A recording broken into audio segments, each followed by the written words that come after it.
Hello friends and dear student, एक बार फिर से आपका इस चैनल में बहुत बहुत स्वागत है। तो चलिए शुरू करते हैं। आज की इस वीडियो में हम लोग पढ़ेंगे एब्जॉर्प्शन ऑफ ड्रग।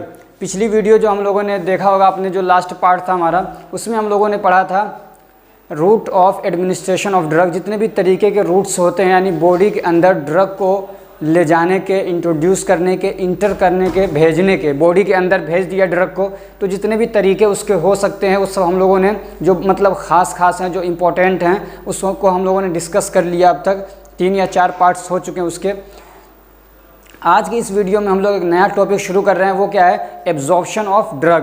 तो एब्जॉर्प्शन के बारे में आप मोटा मोटा सा समझ लीजिए, फिर उसके बाद हम लोग डीपली उसको देखते हैं। तो एब्जॉर्प्शन क्या है यहाँ पे समझ लीजिए। इस वाले जो मतलब एब्जॉर्प्शन में हम लोग बात करेंगे, वो हम लोग बात करेंगे जो हम लोग ओरल जो दवा लेते हैं। अब तक आपने जब पीछे वाली वीडियोस देखी होंगी तो समझ गए होंगे कि दवा हम अपनी बॉडी में कई तरीके से लेते हैं। तो एक तरीका होता है ओरल, यानी माउथ के थ्रू हम लोग लेते हैं, फिर वो जाके हमारे पेट के अंदर, हमारे स्टोमक के अंदर क्या होता है, डिसइंटीग्रेट होता है, यानी टूटता है, फिर डिज़ोल्व होता है, फिर उसके बाद वो क्या होता है, हमारे ब्लड स्ट्रीम में पहुंचता है। तो अब ये हमारे स्टोमक में जाके वो ड्रग क्या है, टूटा, डिसइंटीग्रेट हुआ, उसके बाद वो हमारे ब्लड में किस किस तरीके से पहुंचता है, हमारे ब्लड में वो किस किस तरीके से पहुंचता है, उसी को हम लोग बोलेंगे एब्जॉर्प्शन ऑफ ड्रग। समझ में आया कि जैसे हम लोगों ने दवा खाई तो ऐसा तो नहीं है कि वो डायरेक्टली ब्लड में पहुंच जाता है, बल्कि एक पूरा मैकेनिज़्म है, पूरा एक प्रोसेस है।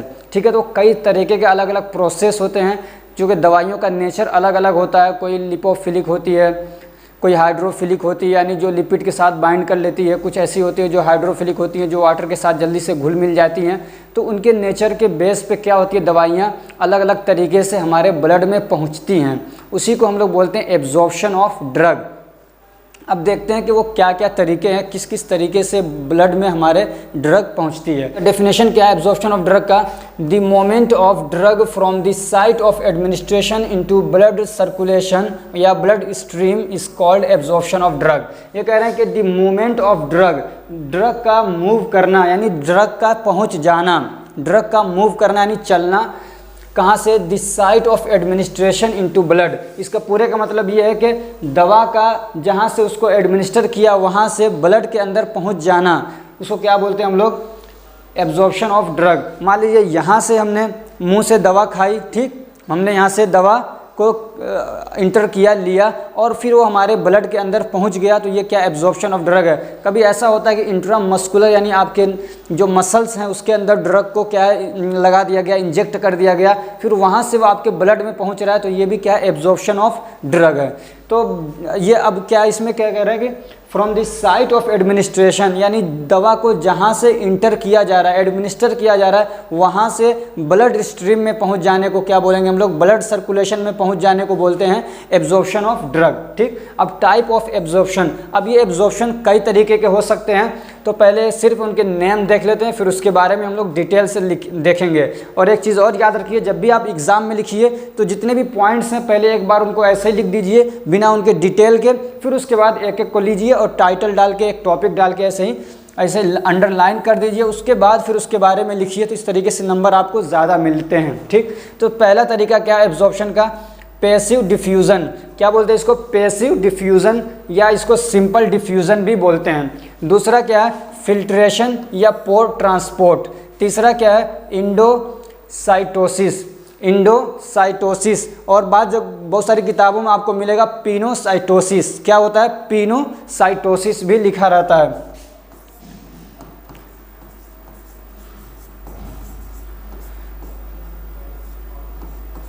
ठीक है, पिनोसाइटोसिस भी लिखा रहता है। चौथा क्या है? Facilitated diffusion. और पांचवा क्या है? Active transport. ठीक है, ये मेन 5 हैं, और भी हो सकता है इसके सब टाइटल हों, लेकिन यही मेन है क्या? 5।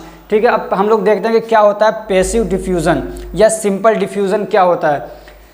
इसकी डेफिनेशन आप देखेंगे तो बहुत ज़्यादा कॉम्प्लेक्स करके लिखा हुआ है, लेकिन मैंने बहुत सिंपल करने की कोशिश की है। क्या होता है? In this type of absorption the drug is transport from higher concentration to low concentration. क्या कह रहे हैं कि इस टाइप वाले जो एब्जॉर्प्शन है, इसमें क्या होता है? ड्रग हायर कंसंट्रेशन से लो कंसंट्रेशन की तरफ क्या होता है? ट्रांसपोर्ट हो जाता है, ट्रांसफ़र हो जाता है, चला जाता है। हायर कंसंट्रेशन और लो कंसंट्रेशन का मतलब क्या है कि समझ लीजिए आप ये दो बॉटल्स हैं, ठीक, जार मान लीजिए, ठीक है, ये 2 हैं। इसमें बीच में आपने पाइप लगा रखा है, ठीक।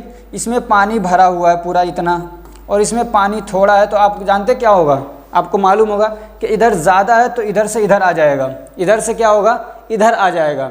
तो ये एक यहाँ पे समझ लीजिए पाइप है। लेकिन जब हमारे इंटेस्टाइन में पाइप नहीं होता बल्कि वहाँ पे सेल होते हैं, क्या होते हैं, सेल, और उन सेल से मिलके पूरा एक मेम्ब्रेन बना रहता है।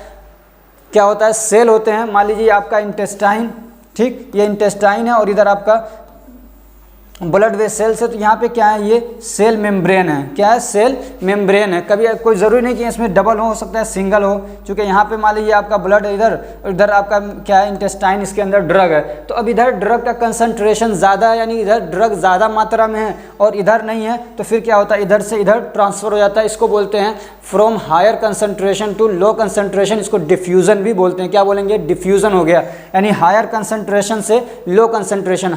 ज़्यादा मात्रा में इधर था तो लो वाली मात्रा में क्या होता है, ट्रांसफ़र हो जाता है। जैसे आपने देखा कि इधर वाटर ज़्यादा है, पानी ज़्यादा है, तो इधर चला जाता है। तो ठीक है, क्या हो गया, इसमें पैसिव डिफ्यूज़न में आराम से इधर ज़्यादा है तो इधर चला जाता है। अब दूसरा क्या है, फिल्ट्रेशन, पोर फिल्ट्रेशन, या ये क्या है, या और लिख दीजिए यहाँ पे, पोर ट्रांसपोर्ट। दूसरा तरीका क्या है, एब्जॉर्प्शन का, यानी हमारे इंटेस्टाइन से या हमारे स्टोमक से क्या है, ब्लड में पहुंच रही है दवा, तो उसका दूसरा तरीका क्या है, फिल्ट्रेशन या पोर ट्रांसपोर्ट।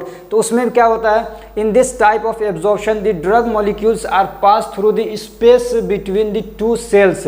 अब ये जो आप समझिए कि आपका ये इंटेस्टाइन है और ये आपका क्या है, ब्लड, इधर ब्लड है, ये बीच में मेम्ब्रेन है। मैं इसको इरेज कर रहा हूँ, फिर दूसरा बना रहा हूँ साफ सा, ठीक है। ये क्या है, आपका इंटेस्टाइन हो गया और इधर ब्लड बाहर। तो ये जो मेम्ब्रेन है, आप इसको मेम्ब्रेन को ये समझ लिए, आप बहुत वो कंजस्टेड है। इसको थोड़ा सा मैं बड़ा करके दिखाने की कोशिश करूँगा। तो समझ लीजिए आपके मेम्ब्रेन सेल हैं, ये क्या है, सेल,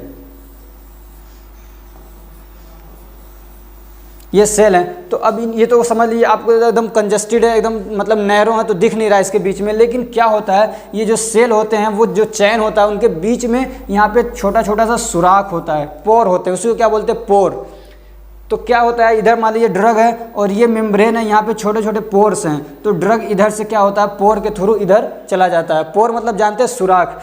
तो ये रास्ता, ये समझ लीजिए पतला पतला छोटा छोटे वहाँ से जगह हैं, होल हैं, तो उसके थ्रू क्या होता है, यहाँ पे ड्रग है और यहाँ पे छोटा सा सुराख है, तो इधर से क्या होता है, इधर चला जाता है। समझ में आ गया। समझ लीजिए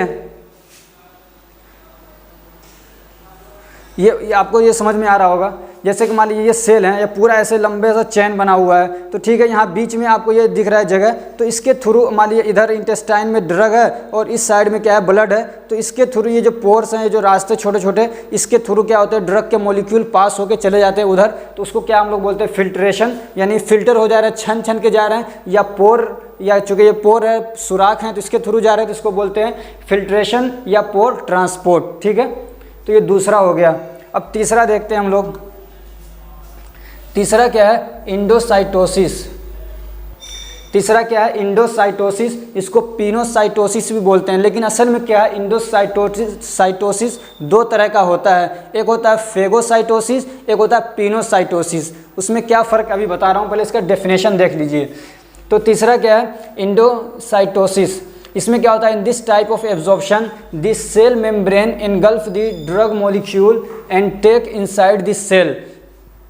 क्या होता है इसमें कि जो कह रहे हैं कि जो सेल मेम्ब्रेन है, यानी जो सेल है उसकी जो मतलब बाहर वाली जो मेम्ब्रेन है, मान लीजिए ये सेल है, इसके बाहर वाली मेम्ब्रेन है।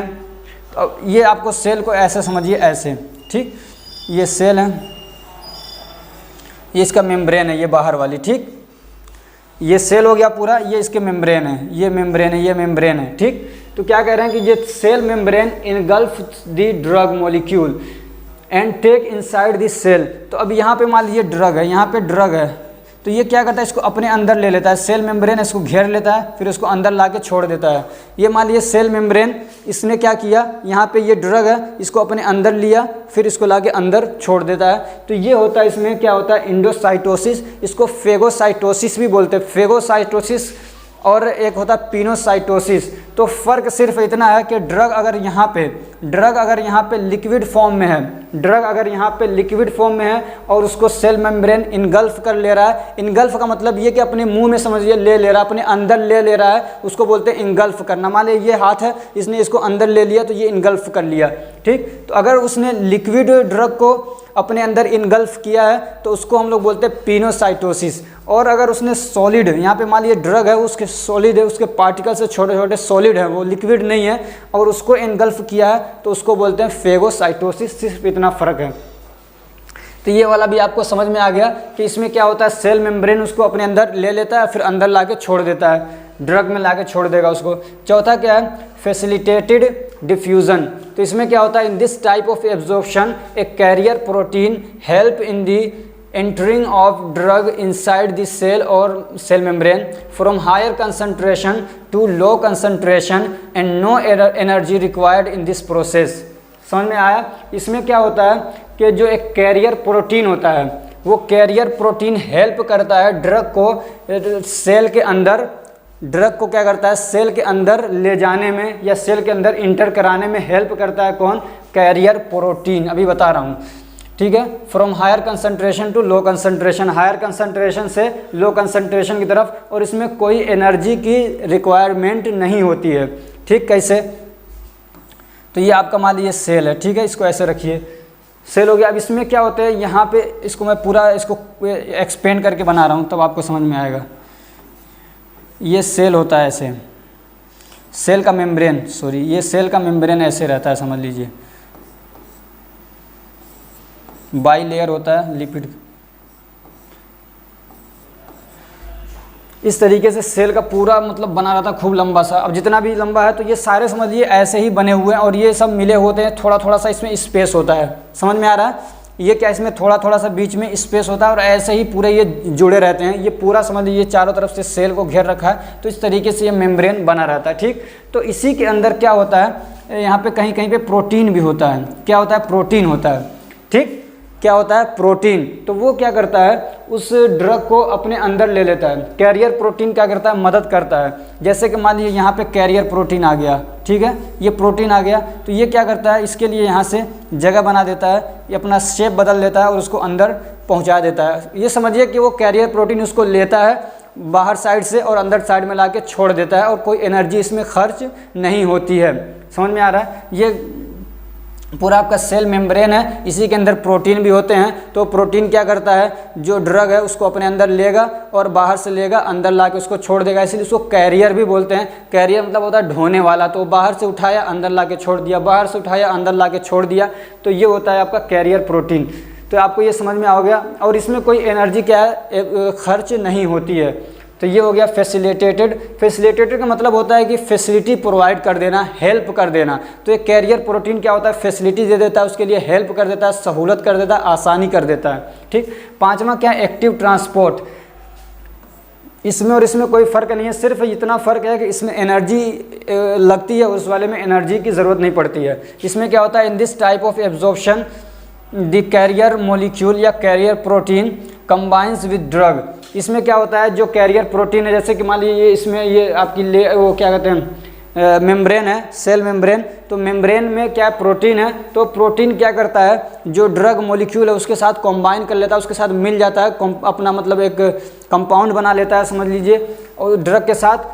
और क्या करता है फिर, and transport it inside the membrane, उसके साथ मिला, जुड़ गया उसके साथ, फिर अंदर ला के उसको क्या करता है, छोड़ देता है। And energy required in this process, और इस प्रोसेस के अंदर क्या होता है, एनर्जी की रिक्वायरमेंट होती है, ठीक। ये एक मैंने हल्का सा आपको पूरा एक समझिए राउंड मैप देने की कोशिश की है। इसमें पूरा मतलब मैंने कवर करने की कोशिश की है। इसमें डिटेल पढ़ने जाएंगे तो बहुत ज़्यादा डिटेल है, लेकिन डी फार्मा है, इतना डिटेल आपको पढ़ना नहीं है। अब हमको पढ़ना इसमें कि factors affecting the absorption of drug. अब आपने देख लिया कि इस तरीके से एब्जॉर्प्शन होता है, लेकिन अब कुछ चीज़ें ऐसी होती हैं जो इसको क्या करती है, अफेक्ट कर सकती हैं, प्रभाव डाल सकती हैं, एब्जॉर्प्शन को सही से होने नहीं देंगी, रोक सकती हैं। तो वो क्या क्या चीज़ें हो सकती हैं, तो अब देखते हैं। तो सबसे पहला क्या है, फिजिकल स्टेट ऑफ ड्रग, जो ड्रग का फिजिकल स्टेट है यानी उसकी जो कंडीशन है, जो हालत है, वो क्या कर सकती है, इफेक्ट डाल सकती है। जैसे the liquids are better absorbed than solid medication. अब आप मालूम है कि बहुत सारे तरीके के मतलब फेज़ होती हैं, दवाओं के अलग अलग फॉर्म्स होते हैं, जैसे कोई लिक्विड फॉर्म में होता है, कोई सॉलिड फॉर्म में होता है। तो जो कह रहे हैं कि जो लिक्विड फॉर्म में होती हैं वो अच्छे से एब्जॉर्ब हो जाती हैं, किसके मुकाबले में, सॉलिड दवाओं के मुकाबले में। ठीक, तो अब समझिए कि अगर सॉलिड है तो वो थोड़ा सा उसकी वजह से एब्जॉर्प्शन में दिक्कत आ सकती है। दूसरा क्या है, पार्टिकल साइज़। इसमें क्या है, पार्टिकल साइज़ आप जान, मान लीजिए ड्रग है उसके जो पार्टिकल्स है उसका साइज़ अगर छोटा है तो आराम से वो क्या हो जाएगा, एब्जॉर्ब हो जाएगा, और अगर साइज़ बड़ा है तो वो आसानी से नहीं होगा। वही ये smaller particle size of drug absorb easily. कह रहे हैं कि जो पार्टिकल साइज़ छोटे होते हैं ड्रग के वो आसानी से एब्जॉर्ब हो जाते हैं। मतलब इसमें क्या है कि अगर बड़े साइज़ है तो वो क्या कर सकते हैं, अफेक्ट कर सकते हैं। ठीक, तीसरा क्या है, surface area of absorbing site, जहाँ से दवा एब्जॉर्ब हो रही है। सरफेस एरिया मतलब मान लीजिए ये हमारा इंटेस्टाइन है तो इसका जो एरिया, इस इंटेस्टाइन में भी ड्रग क्या होता है, एब्जॉर्प्शन होता है, स्टोमक में भी होता है, रेक्टल से भी होता है, आपने पढ़ा है सब पीछे। तो ये जो एरिया है एब्जॉर्प्शन का वो कितना ज़्यादा है, सरफेस एरिया, मान लीजिए छोटा सा इतना है तो कम दवा यहाँ से एब्जॉर्ब होगी। मैंने ये वाला हाथ भी लगा दिया तो जगह ज़्यादा हो गया, एरिया ज़्यादा हो गया, तो यहाँ से ड्रग भी क्या हो, ज़्यादा एब्जॉर्ब हो पाएगी। वही है, large absorbing surface area provide greater absorption of drug. ये कह रहे हैं कि जितना बड़ा एरिया रहेगा एब्जॉर्ब करने वाला उतना ज़्यादा एब्जॉर्प्शन होगा ड्रग का। ठीक, चौथा क्या है, physical and mental state of patient. ये कह रहे हैं कि जो पेशेंट है उसका फिजिकल और मेंटल जो कंडीशन है वो भी क्या कर सकता है, ड्रग के एब्जॉर्प्शन को प्रभाव डाल सकता है, उसको अफेक्ट कर सकता है, उस पर इफेक्ट डाल सकता है। क्या है, एबनॉर्मल या disturb physiological condition affect the absorption of drug like infection, fever या इमोशनल अपसेट। ये कह रहे हैं कि जो आदमी का एबनॉर्मल या डिस्टर्ब फिजियोलॉजिकल यानी इसका जो बॉडी है वो सही से काम नहीं कर रही है, कुछ उसको क्या हो गया, जैसे कि मान लीजिए इन्फेक्शन हो गया, बैक्टीरियल या वायरस कोई सा भी, या उसको फीवर हो गया, या इमोशनली क्या है वो मतलब थोड़ा सा अपसेट है, मान लीजिए उसका कुछ नुकसान हो गया, कोई उसके मतलब कोई हो सकता है उसके घर किसी का मतलब डेथ हो गया हो, तो एबनॉर्मल उसकी कंडीशन है, मेंटल भी या फिजिकल भी, तो अब दवा क्या होगी, सही से एब्जॉर्ब नहीं होगी। ये है इसमें। पांचवा क्या है, फंक्शनल कंडीशन ऑफ जीआईटी। ये कह रहे हैं कि जो जीआईटी हमारी होती है, जीआईटी आप समझ चुके होंगे, गैस्ट्रो इंटेस्टाइनल ट्रैक्ट, तो इसके अंदर अगर कुछ दिक्कत है, कुछ फंक्शनल प्रॉब्लम है, तब भी क्या है, ड्रग के एब्जॉर्प्शन को वो क्या कर सकता है, डिस्टर्ब कर सकता है। जैसे कि उसका क्या है, increased peristaltic movement of GIT decrease the absorption of drug. ये कह रहे हैं कि अगर जो पेरिस्टाल्टिक मोमेंट है जीआईटी का वो अगर ज़्यादा हो जाए तो क्या कर सकता है, वो ड्रग के एब्जॉर्प्शन को डिक्रीज़ कर सकता है, कम कर सकता है। पेरिस्टाल्टिक मोमेंट क्या है, जैसे कि मान लीजिए इंटेस्टाइन है तो उसके अंदर कोई मशीन तो है नहीं, ढकेले सामान को मान लीजिए हम लोग खाते हैं तो वो धीरे धीरे अंदर आगे जाता रहता है, तो उसमें एक मोमेंट होता है, ऐसे ऐसे ऐसे ऐसे होता रहता है, समझ रहे हैं, ऐसे ऐसे करता रहता है तो सामान आगे बढ़ता रहता है। मान लीजिए इधर वाला इसने दोनों तरफ से दबाया तो फिर आगे बढ़ गया, फिर उसने दबाया तो और आगे बढ़ गया, तो ये मोमेंट चलता रहता है, उसी को बोलते हैं पेरिस्टाल्टिक मोमेंट।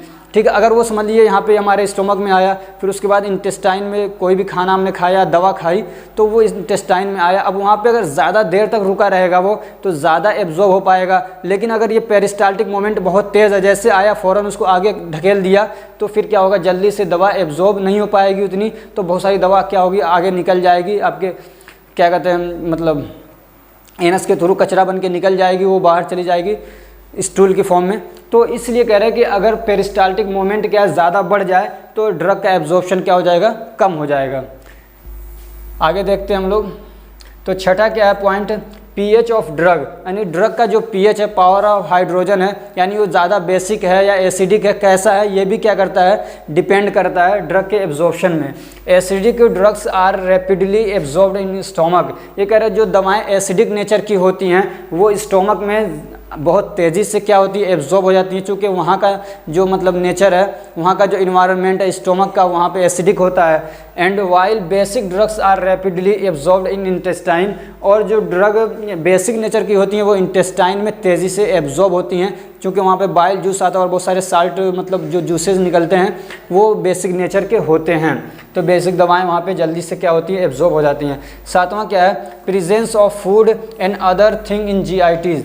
ये कह रहे हैं कि प्रेजेंस ऑफ फूड, जैसे कि खाना अगर हमारे जीआईटी के अंदर प्रेजेंट है तो वो भी क्या कर सकता है, ड्रग के एब्जॉर्प्शन को इफ़ेक्ट कर सकता है। यानी खाना है तो जल्दी से वहाँ पे दवाएं एब्जॉर्ब नहीं होंगी। अगर आप खाली पेट दवा लेते हैं तो वो ज़्यादा एब्जॉर्ब होकर आपके ब्लड में जा सकती है। और भी दूसरी चीज़ें वो भी इफ़ेक्ट डाल सकती हैं, जैसे कि मान लीजिए विटामिन वगैरह हैं, जैसे विटामिन सी है तो ये क्या करता है, कुछ दवाओं के एब्जॉर्प्शन को बढ़ा देते हैं।